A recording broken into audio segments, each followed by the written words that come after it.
Good evening, everybody. Good evening.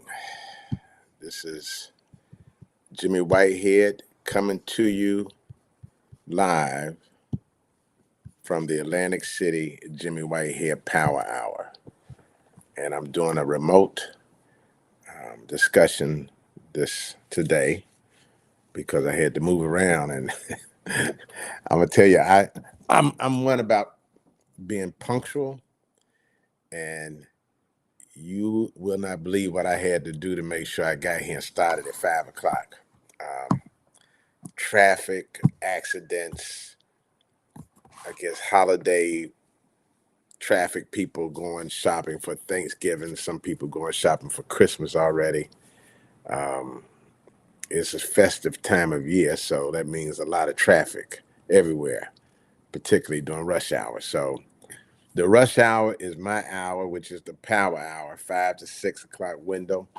I like to come up here and have some engaging discussions. As I've told everybody, this is a process of learning and growing because this podcast technology is new to me. I beg for your patience with me. I plead and thank you for your support. Um, and I'm gonna figure out how to make this work for us. Okay, but I'm getting a little better at it. But starting next week, I think I'm gonna come on several times a week. I'm gonna host some people come on just so I can get used to working the technology because once a week is good, but as Kashan, my instructor, Wyman told me, I need to be more active on it, make mistakes, correct mistakes, and figure how to be the best Atlantic City podcaster in America, which is the goal. But good Friday evening, everybody, and welcome to I think this is my fourth or fifth Jimmy Whitehead Power Hour podcast. The first couple, I had Grayson Whitehead come on the first one, and her brother Sherelle Dua from Los Angeles. He's in Watts, and we're partnering with him on our cybersecurity workforce training efforts. Um, Wonderful guy. He was all involved with. He started that Americana with Jim Brown back in the day. After that, I had Ken Watson come on one day to talk a little bit about his program that he provides workforce, the artificial intelligence training programs, where you could pay a fee and he'll teach you how to use AI better, introduce you to it. Um, and then yesterday, during our Cyber Guardians cybersecurity workforce training class, we had the delightful pleasure to have a guest speaker. Recently we've had Mrs. Rita Mack speak to our students about empowering entrepreneurial discussions. We've had um, Bert Lopez come and talk to our students about the Atlantic Electric Company, about some of the job opportunities and how can they begin to make the contacts necessary to move up that ladder. We are going to organize a jobs fair team where we're going to hire a couple of the current cyber guardians to work with Kamal Johnson and Stefan Jackson, the Marine, and they're going to organize a jobs fair at our office where they're going to reach out to the casinos. They're going to reach out to the healthcare industry in Atlantic County, including Shore Memorial, Atlantic Care, who's everywhere. They're going to reach out to the Technology Center, which is the Federal Aviation Research Park. They're going to reach out to Atlantic City Hall, to the mayor. Some of the programs he has for jobs, and the mayor has been very supportive of us from day one, continues to be a big supporter. Matter of fact, the mayor, right after his victorious election, he was gracious enough to let me do an interview on the Jimmy Whitehead Power Hour, and I I think I messed that up because we couldn't hear the mayor speaking, or either he might have had his phone on mute. But you were able to see the victorious mayor a day after the election on the Jimmy White Power Hour, and I was very honored to have the mayor join me. And we'll get him back in the future for some more discussions about some of the programs that he has going on in the city. The small business program, where he's providing small business grants to local small businesses. Bruce Weeks is running a small business institute where they're teaching local entrepreneurs all the little details and specifics that they need to go through to set up a business, to set up an LLC, to get your EIN number, just to get set up, take the step to move forward your future and your family's future and your children's future by pursuing some entrepreneurial activity. Atlantic City is getting ready to go through some changes. And they're all good changes. Atlantic City is going to be focused on more affordable workforce housing. Atlantic City is making some adjustments to deal with and support the incoming governor-elect, Mikey Sherrill. The mayor, with his reelection, he has some plans to keep on growing Atlantic City and keep on making Atlantic City beautiful and safer. And they just did an upgrade at the grocery store over at the Renaissance Plaza, where I saw some video and some pictures of how they've upgraded the place. I'm gonna go check it out, and I'll come on live and let you guys see some of the changes in the grocery store over there. But a lot of good things happening going towards the end of the year and the beginning of the new year, 2026. And I'm very optimistic about the future of Atlantic City. Now, one gentleman I want to share this with you who came and spoke to our cyber guardians yesterday, brother named who's with Jersey Shore Federal Credit Union, Mr. Robert Williams. He talked about tech, vision, and community. Mr. Williams is an extraordinary gentleman. He's the only African American executive with Jersey Shore Federal Credit Union. He's self-taught. I mean, he doesn't have a college degree, just like myself. I didn't go to college. I started at a community college, but I didn't finish. But Mr. Williams, Robert Williams, didn't go to college, and he was actually, at one point in time, a cook at one of the casinos. And when he went over there to be a cook, he already had his mindset that he wanted to work in the computer room at a casino. So he worked hard, he persevered, and he ended up working in the central computer section of the casino. And from there, he taught himself how to manage and work with that casino's computer. He continued to go to other seminars and continued to grind, put in the blood, sweat, and tears to elevate himself to the point of where he is now the CTO, Chief Technology Officer of the Jersey Shore Federal Credit Union. And he had an delightful discussion with our cyber guardians about what it takes to succeed in the business. He talked about how over the last quarter and half a year, he's prevented over 1 billion cyber attacks on Jersey Shore Federal Credit Union. He's engaged with their systems every day to avoid any ransom attacks or cyber attacks, and he shared these stories with our cyber guardians. I'm gonna read you a little bit of something that Mr. Williams wrote. When Robert Williams stepped into his role as Chief Technology Officer at Jersey Shore, put it here so my eyes can face this way, Federal Credit Union, he's not just managing digital infrastructure. He's embodying the values of a credit union deeply rooted in community service. With nearly a quarter century at the Northfield, New Jersey-based institution, Mr. Williams has overseen transformational technology strategies that advance security efficiency and member experience across the 5 branches.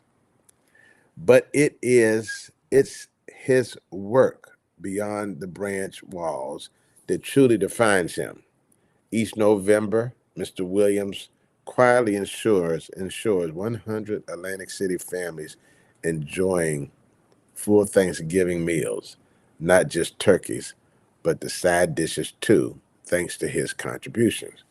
So right there, you see that Mr. Williams is a profound philanthropic individual who cares about community service and helping those who are the least of these. So even though he's a corporate executive, and even though he had to bust his butt to get there, and that every day he goes to work, he gets in the morning and goes in there and fight the good fight to keep the shore Federal Credit Union assets safe. He takes time out to do God's work, the good work of humanitarian support for his fellow citizens. Seeing the hidden struggles in the shore town setting, it's easy to assume that New Jersey, that New Jersey towns like Sea Isle City, Stone Harbor, and Margate are insulated from poverty and homelessness.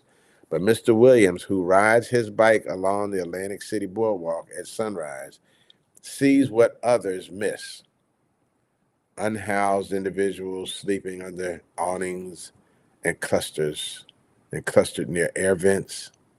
There's homelessness all over, he says, especially when summer brings more transient traffic. You don't see it in the wealthy beach towns, but that doesn't mean it's not right next door. His giving expands well beyond ALS and his own personal giving. In the past years, he supported organizations championing the arts and humanity, those who are food insecure, and diaper drives for homeless mothers in New York, all funded from his own resources. His approach isn't performative, it's quiet, consistent, and entirely self financed, and it's exactly the kind of mission that, when supported by a bank or credit union, reinforces the institution's credibility as a true community service. So, right there, he's a professional, he's a technician, he's a philanthropist, he's a community leader of doing good things. And while our U.S. Heart Cares organization, which is a nonprofit, is focused on providing high quality cybersecurity workforce training to Atlantic City residents, and while we all have, the busy hustle every day of entrepreneurship or a job to pay our bills, to get our kids things they want for Christmas, to support our mothers and fathers who may need help, or our neighbors, it's important to do good while doing well. It is very important. Seeing the hidden struggles in a shore town, it's easy to assume that everybody is doing well. But until you pull back the cover of the homeless, or until you go out there and work in a homeless shelter and you see mothers with children that are homeless, you see fathers who are homeless not only in spirit, but also homeless from their family. This is the kind of steward that we like working with. Someone like Mr. Williams, someone who is focused on technology, cybersecurity, and community. And he came and he presented discussion to our cyber guardians. And the other thing that he emphasized to them, he said, listen, all of you sitting in this room right now taking the cybersecurity workforce training, you're in the right place at the right time. That's what he said. He said, you're in the right seat at the right time. He said, but at the end of the day, After you get your training, nobody's going to come knock on your door asking you if you want a job. He said you got to get out there and hustle and grind and beat the pavement. You got to go out there with your new credentials and present a resume, present yourself well. And he had a unique thing that he said he did when he went on job interviews with the casinos, when he went on the job interview with the Jersey Shore Federal Credit Union. A lot of jobs that he went after, he wasn't qualified for the job academically, but mentally and spiritually, he was.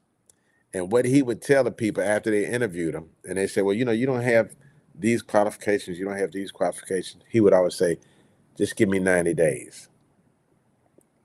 Give me an opportunity to work for you for 90 days. And you will see that I'm highly qualified, highly motivated, and highly successful at serving you in the position that I'm going after. He told our guardians this, and I repeat this to our guardians all the time. Listen, right now we are a workforce training program. We are not a job corps. We don't have a whole bunch of jobs sitting in the closet that we can just hand out once people finish their class, but we're working on it. From one thing we've learned from our first Cyber Guardians class, which was primarily low voltage electrical workforce training, it was our first time ever doing this, number one. And what we've added since then, in this second cohort, we've added some extraordinary individuals to come in and talk to our Cyber Guardians, maybe even provide them recommendations for leads and jobs. I told our Cyber Guardians, I say, look, when you put your resume together, make sure you have a paragraph in there where you talk about these extraordinary individuals from Atlantic City that came and talked to you. Miss Rita Mack, Bert Lopez, Robert Williams. When these folks come, put that in there, that you in a session and you heard from these individuals, because when you go on an interview in Atlantic City at a casino or at Kelsey's and Kim or wherever you go, Wells Fargo, the bank, wherever you go on an interview, when they look at that resume and they see some of your credentials, they see that you went to the cybersecurity workforce training program, which you got certified, and you want to work for them, you want to tell them to give you 90 days to help their business be more efficient, more effective, and more functional in terms of defending against the bad guys. But also put a paragraph in there that mentions that Rita Mack and Bert Lopez and Robert Williams came and spoke to you, and some other distinguished individuals you're going to have over the next couple of weeks, because they may not know you at the interview. The interviewer may not know you, but they may look at your resume and say, oh, you met Miss Rita Mack. Oh, you met Bert Lopez? And you say, yes, they came and spoke to our group. And I want the opportunity to prove that I can do this job. Give me 90 days, please. Give me the opportunity. You got to use I don't want to say trick in the book. I want to say you got to use everything you have, every resource you have. You have to use it wisely to be able to get the opportunities. Whether it's a job or it's a business you're starting, you have to do everything wisely. You have to do everything methodically. You got to have your details together. You got to put your good shirt on and your nice slacks or a pair of jeans. If you're going to wear jeans, put a belt on. Go in there, look presentable. Speak with confidence. Show them your credentials and succeed. Do the things that Mr. Robert Williams had to do to get where he is today as a chief technology officer for Jersey Shore Federal Credit Union. You could do it. If he could do it, you could do it. And we want to help you do it. But it takes patience. It takes perseverance. It takes, you can't never give up. It takes blood, sweat, and tears. But we're going to provide you with the platform to help you achieve your success.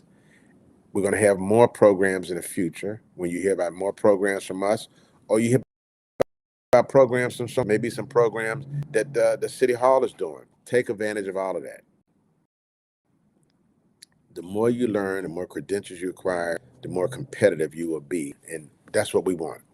We want to see you make the money. We want to see you grasp the opportunity. We want to see you grow. We want to see you work with us to help create a new cybersecurity AI semiconductor industry in Atlantic City, in the opportunity zone. Okay? Let's grow together. So it was just wonderful having Mr. Williams there. And just before his participation on Thursday, I got a chance to go to some of the meetings with folks at the League of Municipalities that were just in Atlantic City. And that's another thing, that having exposure to events like that, the League of Municipalities, you never know. You go to one of those booths and, you meet somebody, get their business card, follow up with them. They may be looking for somebody to come in to work for their company. You have to network. Networking is critical. Every time there's something going on, try to be there. Because you never know who you meet, and you never know what time it is when you meet them, because you might meet them right when they're looking for some new employees. And when you have an advantage over other folks competing for the same position, because they may have went to college, they may have honor rolls, they may have this, that, and other, but they may not have any cybersecurity workforce training.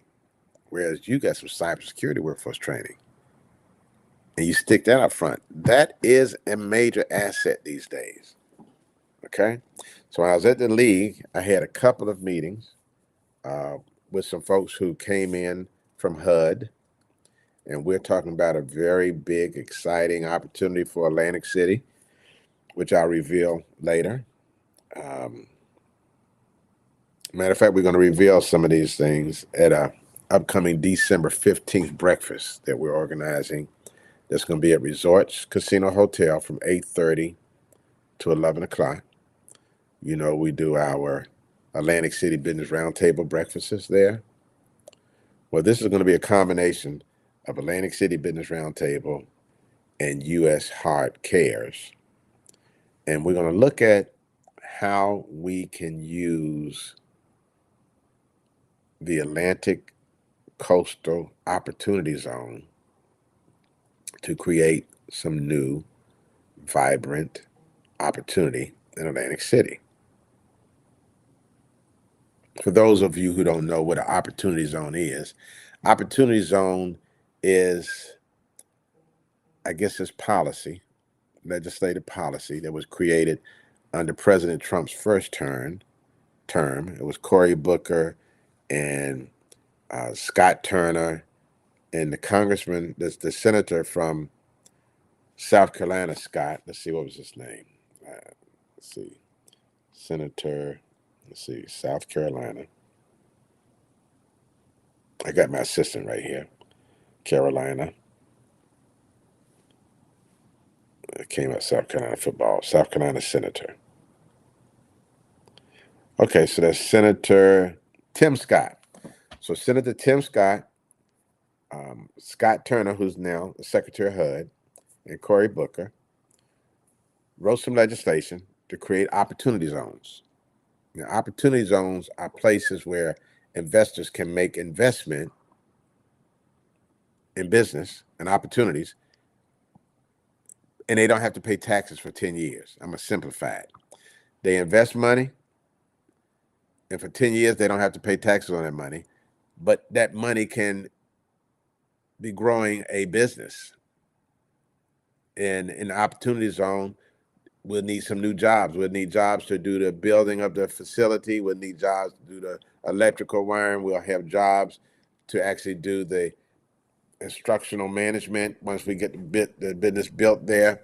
So this is some of the things we're going to talk about December 15th, and we're inviting some officials from some federal officials to come in to talk about the opportunities. We'll reveal more at that time.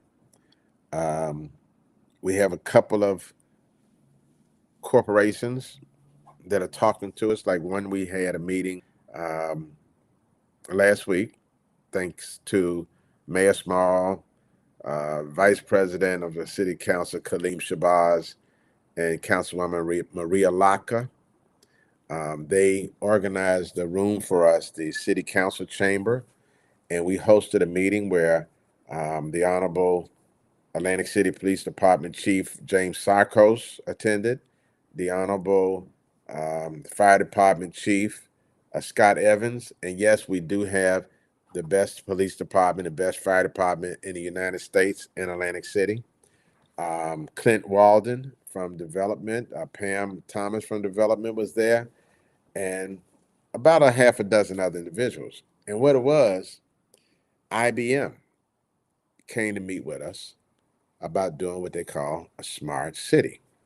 Smart cities basically take a lot of the intelligence and a lot of the data that's generated from some of the sophisticated technology that's been put around Atlantic City. The mayor's camera program, where I think he's put about 2,000 cameras up around Atlantic City. The police department is going to put some more cameras up. And these devices have artificial intelligence embedded in them.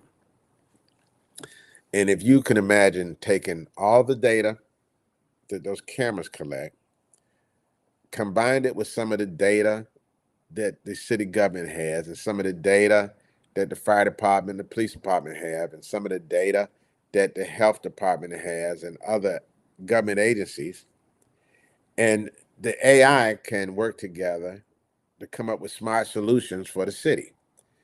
For example, there's some smart solutions to address homelessness. There's some smart technology to help the police do their best to prevent crime. There's some smart technology that can help the red lights and green lights up and down Atlantic and Pacific Avenue more run better. Put them in sync so that you don't have to stop every corner. But the AI can say, let's have all green going this way and all red going this way, and just make it more attractive and better managed for the citizens of Atlantic City and also the visitors of Atlantic City. So we are looking at some smart city technology that IBM has already fulfilled in Baltimore and some other pilot states around the union. And we're excited about that because that's a big corporation. And if we could partner with them and form a strategic public-private partnership, it won't cost the city, it won't cost the taxpayers any money for us to do some very innovative smart city technology. I'm looking forward to it. And I want to thank IBM for coming in to meet with us. I want to thank the mayor and city council members for arranging that meeting, and we'll keep everybody abreast of that as we move forward. So I guess next Friday will be after Thanksgiving. So this will be my last Jimmy Whitehead Power Hour post until after Thanksgiving next Friday. And I hope everybody is planning to have a wonderful Thanksgiving holiday. We have a lot to celebrate in Atlantic City with some of the recent victories, particularly the mayor of Atlantic City got reelected, and his whole team and the school board, they got elected. A whole bunch of good folks who love Atlantic City and care about Atlantic City dearly. So let's pray that 2006, and let's pray that after Thanksgiving and after Christmas, let's pray that when the new year starts, Atlantic City has a new, bigger, better plan for economic development, for jobs, workforce training. Everything is just going to be dynamically different, believe me. Some things I don't want to get into details about right now because I want to wait till certain things are signed before I discuss them. I don't want to prematurely put too much out there, but I do enjoy learning how to work this device a little better as I come on and chat with you guys about, how we want to bring together bipartisan bipartisan public-private partnerships, bipartisan bipartisanship, so that we can continue to promote black and white capitalism, working together to create red, white, and blue capitalism. We want to continue on this show to promote working together and uniting Atlantic City so that we can make Atlantic City the greatest oceanfront city in America again. So at this time, 5:30, I'm going to just sign off and say, Jimmy Whitehead Power Hour, wishing all of you and all of your families a blessed Thanksgiving with your families, and look forward to catching up with you next Friday. I will share more information with you about our upcoming December 15th breakfast at Resorts Casino Hotel from 8:30 a.m. until 11 o'clock a.m. on December 15th. It's going to be exciting.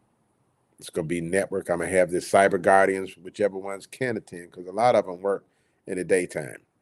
So whichever cyber guardians can attend, I always extend an invitation for our cyber guardians to come to these breakfasts, because it shows them how we bring people together to network, how we bring people together to talk about and to do business. And that's what's important.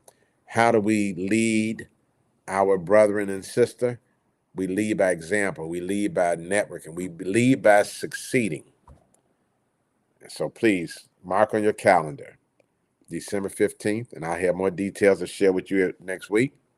But this is Jimmy Whitehead Power Hour saying have a wonderful Friday, a blessed weekend, and a very blessed Thanksgiving next week. God bless you.